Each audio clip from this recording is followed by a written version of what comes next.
Selamat pagi dan selamat sejahtera bagi sahabat Dokter Uner TV dimanapun Anda berada.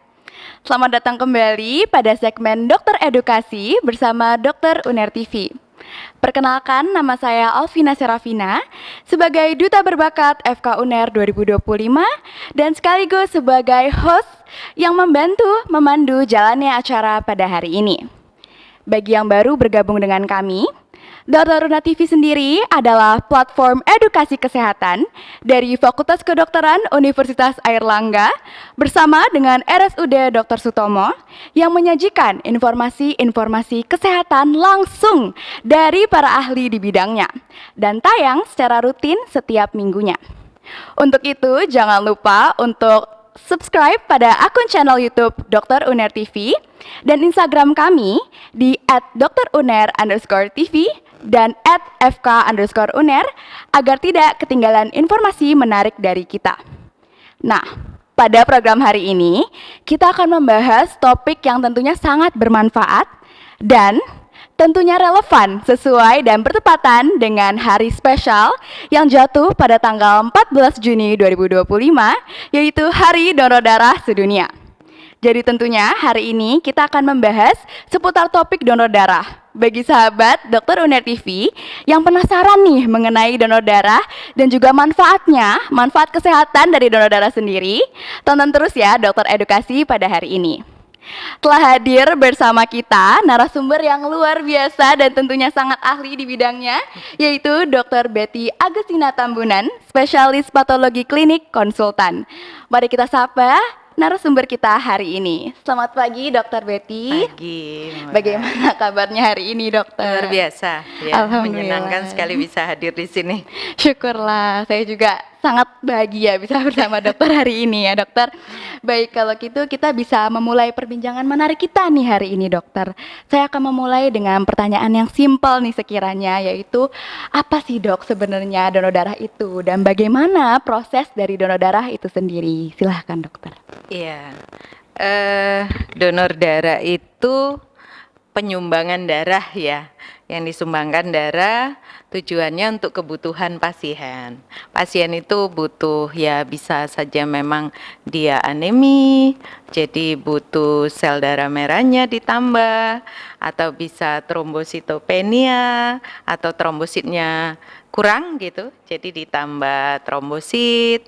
Nah, jadi ya donor itu secara sukarela memberikan darahnya untuk dimanfaatkan untuk kebutuhan pasien, gitu. Baik, Dokter. Berarti untuk donor darah sendiri adalah menyumbangkan darah untuk mereka yang membutuhkan ya, untuk berbagai kasus yang ada. Lalu Dokter, apa saja sih Dokter manfaat dari donor darah, baik untuk penerima maupun pendonornya ya Dokter? Karena katanya bikin sehat nih. Dan kenapa donor darah ini sangat penting untuk kesehatan masyarakat di Indonesia? Iya, mungkin kalau donor darah itu tentunya mungkin orang berpikir ada nggak ya manfaatnya buat saya mendonorkan diri gitu, mendonorkan darah saya gitu. Jadi kalau donor tentunya orang tidak hanya sekedar mendapatkan manfaat, ada kepuasan batin gitu ya, bisa memberikan sesuatu buat orang lain gitu. Tapi sebenarnya untuk kesehatan juga bermanfaat buat donornya.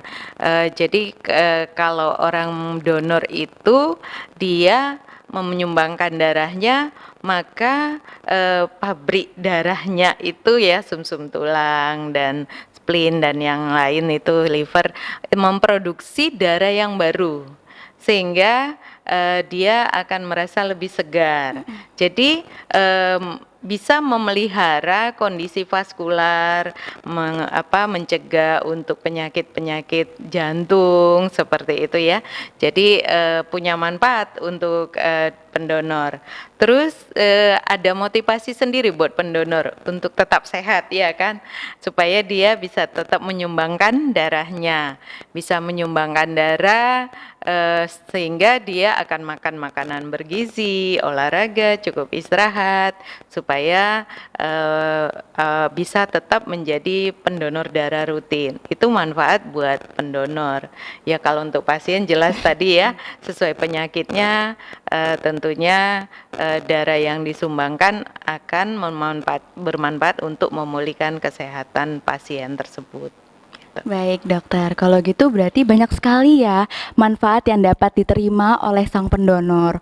Mulai dari manfaat kesehatan juga tadi ya, men-trigger yang penghasil darahnya biar kita juga merasa lebih sehat, lebih segar gitu ya. Terus juga untuk mentality-nya jadi nge-push biar kita sehat terus, biar bisa donor darah terus gitu ya.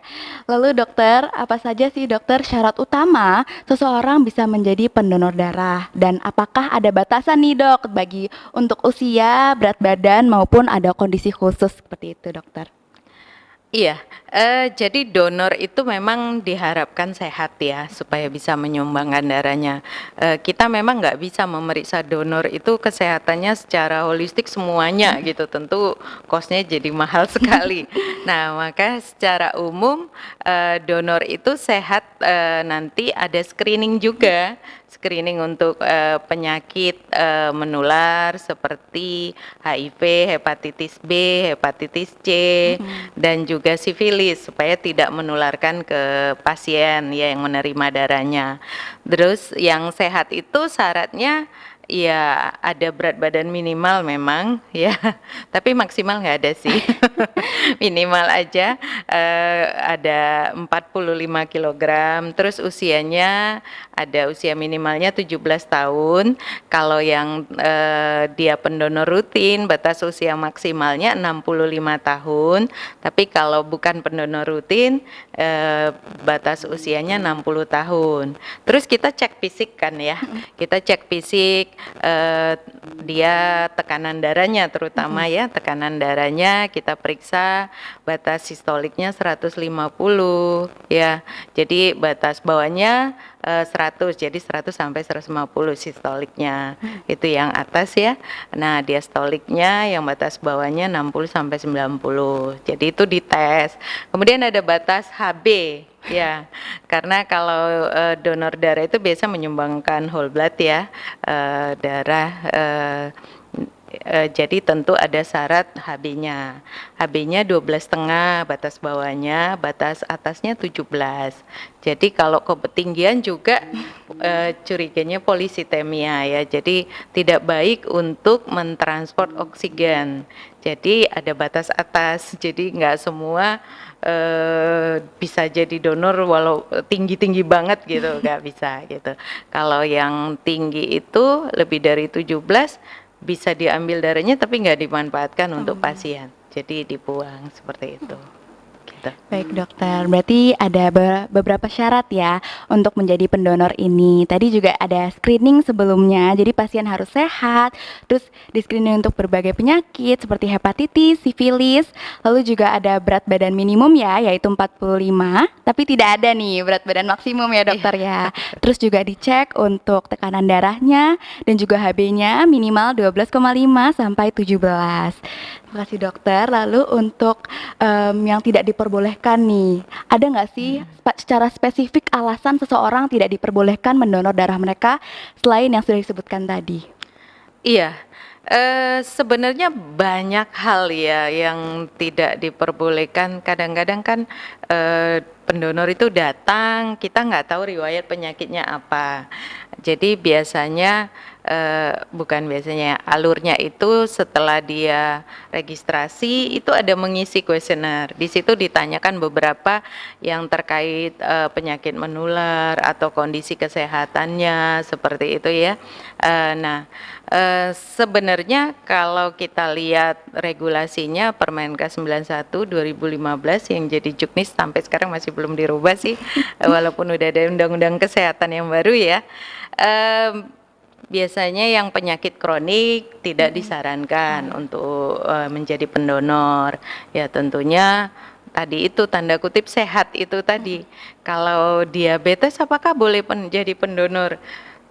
Sebenarnya kalau darahnya sih boleh-boleh saja dimanfaatkan untuk pasien, tapi apakah kondisi donornya baik saat mendonorkan darahnya seperti itu? Penyakit ya jantung, hipertensi, contohnya hipertensi juga banyak, tapi tadi udah ada ya ininya batasnya. Jadi terus orang-orang yang misalnya kondisi kesehatan lagi flu nih, atau ibu yang sedang menyusui gitu ya, baru melahirkan terus sedang menyusui, itu juga tidak disarankan untuk jadi pendonor. Jadi masih ada hal-hal lain yang nanti kita pertimbangkan, boleh nggak jadi pendonor. Ya, harusnya tanda kutip sehat tadi itu yang jadi pendonor. Cuma kadang-kadang ada orang yang memang sangat kepengen jadi pendonor gitu ya.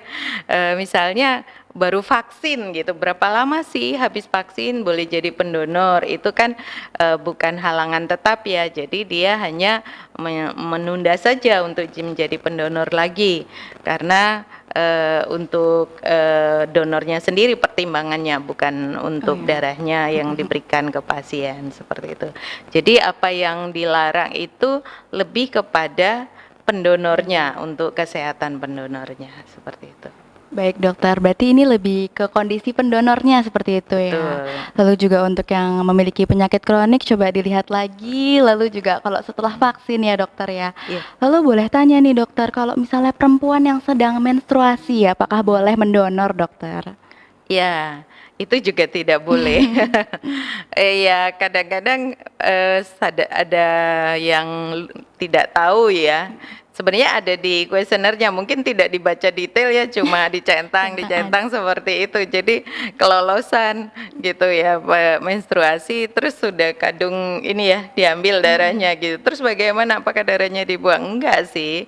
Jadi kenapa yang menstruasi itu tidak diizinkan donor, tidak disarankan, karena ya untuk kesehatan pendonornya tadi, karena posisinya kan takutnya nanti dalam siklus itu mungkin saja lebih banyak menstruasinya, sehingga mungkin sekarang pada saat ini belum anemi, tapi berikutnya jadi anemi gitu, tambah diambil darahnya tambah jadi anemia kan gitu. Jadi ya pertimbangannya itu sih, tapi kalau untuk darahnya bagus atau tidaknya nggak ada masalah sih dengan darahnya ya. Baik dokter, berarti untuk pasien sendiri, pendonor darah sendiri itu coba dibaca lagi kuesionernya ya. Untuk pasien, untuk pendonor yang mens itu lebih ke pendonornya saja, tapi donor darahnya bisa digunakan. Baik, lalu untuk permisi, darah yang didonorkan sendiri dokter, berapa banyak sih dokter darah yang diambil sekali kita donor? Ya, kalau untuk satu kali donor whole blood itu 350 ml, itu yang biasa. Tapi ada yang donor yang kalau dia sudah jadi pendonor rutin, ada juga yang sampai 450 ml. Nah, tapi ada syaratnya yang untuk yang 450 itu. Jadi dia sudah jadi pendonor rutin, seperti itu ya. Pendonor rutin, terus kemudian sudah berat badannya tidak 45 tadi, 55 gitu ya. Jadi lebih berat karena kita menghitung berapa mili yang bisa dikeluarkan per kilogram berat badan. Jadi ada pertimbangannya khusus. Terus penanya juga lebih besar gitu ya. Jadi dia mungkin nanti tidak macet-macet gitu untuk yang 450 karena lebih banyak juga gitu. Berarti batas bawahnya itu 350 ya dokter Iya, sekali menyumbang. Tapi bagi teman-teman yang sudah biasa mendonor bisa sampai 450 dan tentunya berat badannya lebih dari 45 ya. Lalu dokter, apakah ada rentang waktu minimal nih atau jeda untuk seorang pendonor agar bisa mendonorkan darah mereka kembali? Iya, kalau dulu itu per 3 bulan ya, tapi sekarang itu dari WHO juga mengatakan bisa berdonor itu 56 hari batasnya. Jadi sekitar 2 bulan lah. Ya, sekarang kita ya buatnya itu per 2 bulan boleh mendonor gitu. Baik, berarti rentang waktunya 2 sampai 3 bulan boleh mendonor lagi ya dokter ya. Lalu dokter, adakah resiko dan atau efek samping yang dapat terjadi apabila seseorang mendonorkan darah mereka? Iya, Kalau untuk prosesnya sendiri sebenarnya nggak ada efek samping ya, tapi kadang-kadang ada reaksi donor namanya. Reaksi donor tentunya sama seperti kalau orang kehilangan darah ya. Jadi ada kompensasi jantung, kompensasi vaskular yang mungkin tiap orang berbeda ya. Jadi kadang-kadang bisa semaput gitu ya. Atau pertama pusing, biasanya paling paling mudah dideteksi itu pusing ya. Sakit kepala gitu, pusing. Terus kemudian ada rasa mual, bahkan kadang sampai muntah. Kalau yang berat sih bisa sampai kejang ya, tapi yang jarang, sangat jarang terjadi. Yang biasanya mulai pusing aja sih. Bisa kalau pusing itu ya kita baringkan, kemudian dengan posisi kakinya diangkat gitu ya, lebih tinggi. Nah biasanya lebih cepat pemulihannya, biar 5 menit 10 menit sudah nggak masalah sih sebenarnya. Jadi sepanjang donor itu kita tanyain itu, kita tanyain ada keluhan nggak gitu ya. Biasa kalau sudah nggak enak gitu, pusing atau rasa mual gitu ya, kita langsung stop untuk donornya karena itu reaksi donor namanya. Gitu. Baik, berarti ada yang namanya reaksi donor ya dokter Iya, ya, bisa mulai pusing, mual, juga muntah. Nanti akan dievaluasi secara berkala saat teman-teman donor darah. Halo dokter, saya penasaran nih dok, semisal ada orang yang tiba-tiba pingsan atau tidak sadar diri di tengah proses pendonoran darah ya dokter ya, Iya. apakah itu bisa terjadi dan apakah itu berbahaya, serta bagaimana nih dokter penanganannya? Iya, pernah terjadi pastinya. Ya, jadi bukan nakut-nakutin tapi ya nggak selalu terjadi. Nah, kadang itu pingsannya itu pada saat donor ya masih berlangsung gitu ya. Kita langsung hentikan. Tapi ada juga itu yang agak delay gitu. Jadi udah bangun, udah pindah ke ruang istirahat, terus jalan mau balik, jatuh gitu ya. Itu ada juga ya. Ya itu tadi termasuk reaksi donor itu. Sebenarnya tidak harus langsung dibawa ke IGD juga, enggak sih, tidak membahayakan seperti itu ya. Tapi yang penting kita posisikan tadi. Jadi cepat ditanganin, diposisikan telantang, kemudian kakinya diangkat karena kita mengharapkan aliran darah itu ke organ vital, jantung dan otak ya duluan, terus kita bisa beri oksigen ya, diberikan oksigen. Jadi memang kalau kita donor itu kita siapin oksigen juga karena ya tadi pingsan itu ya karena oksigenasinya tidak baik, mungkin kompensasinya ya itu. Baik dokter, berarti pingsan itu dapat terjadi ya dokter ya, bisa Iya, saat betul. mendonorkan darah atau malah delay reaksinya ya dokter Iya, ya. tapi jangan takut ya. Ah, jangan takut ya. Nanti langsung ditangani ya oleh dokter-dokter yang terkait. Lalu dokter, apakah ada hal yang perlu dilakukan untuk menjaga kesehatan dari pendonor selepas mendonorkan darah mereka? Iya, tentunya iya ya. Karena menyumbang darah 350 ml lumayan banyak ya.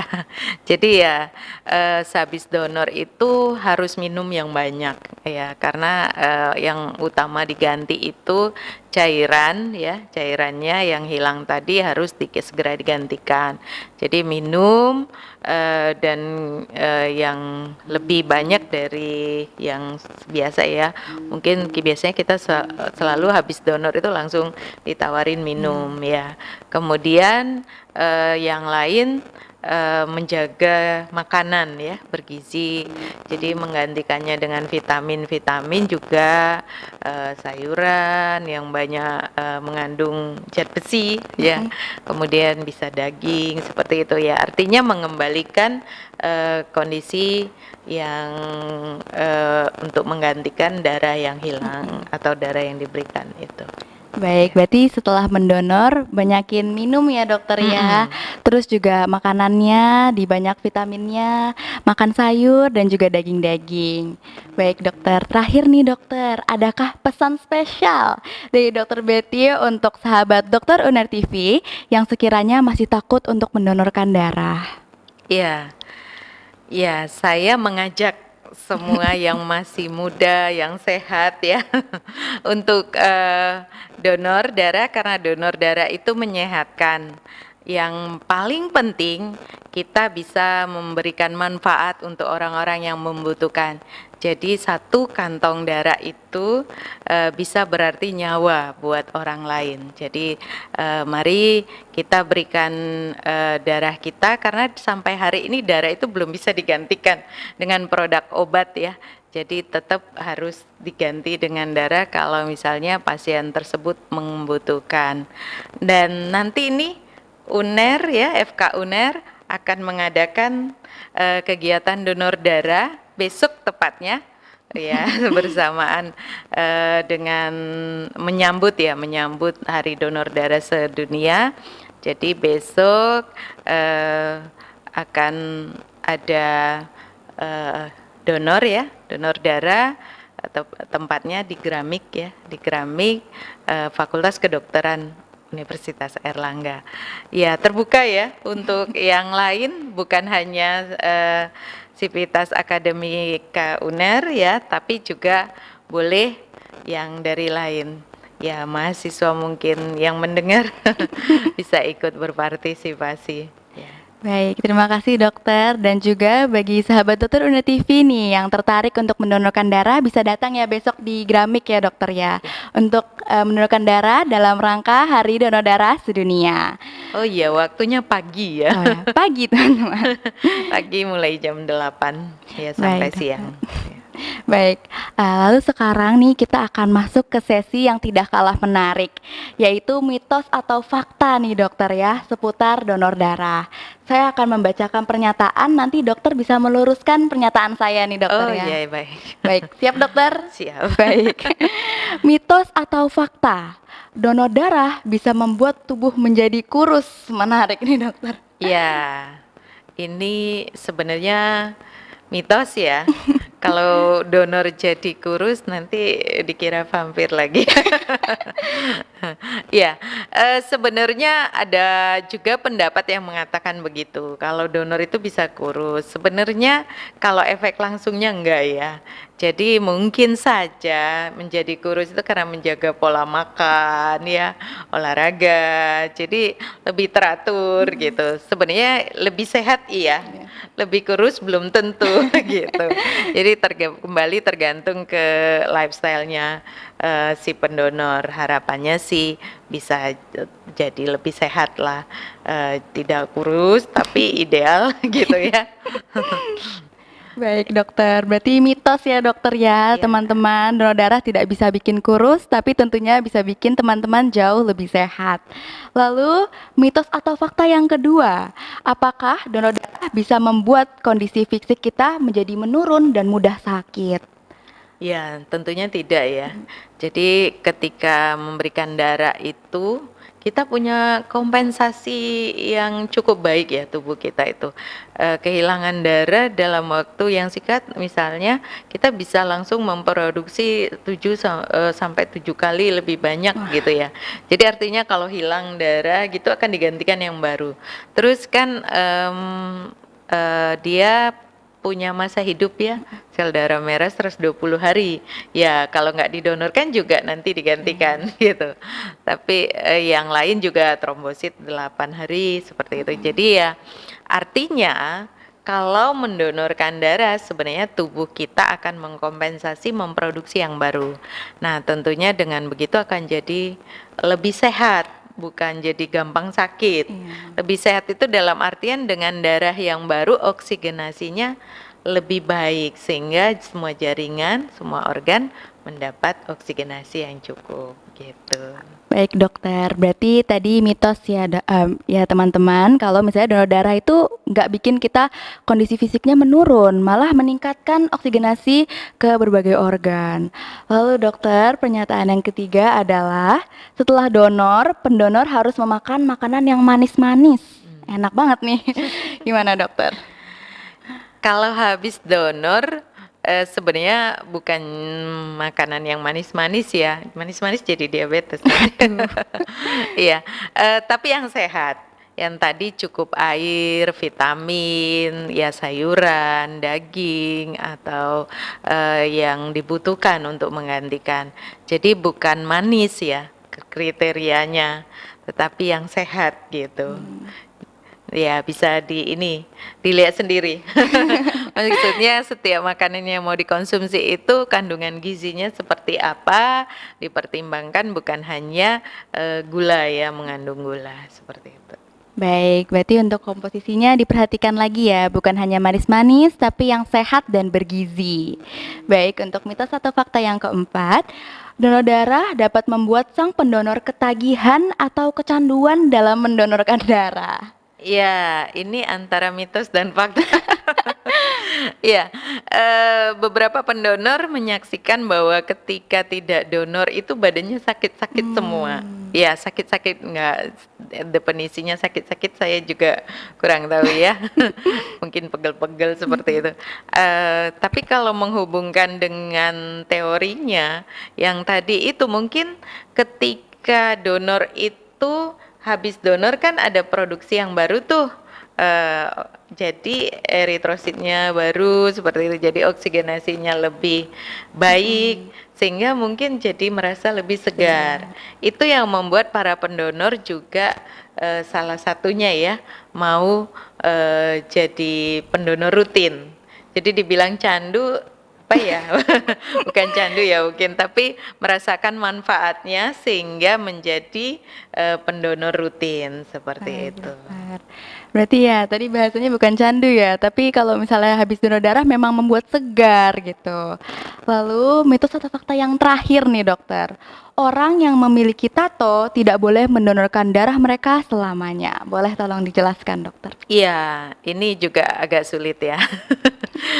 Agak sulit dengan menjelaskan ke pendonornya gitu ya.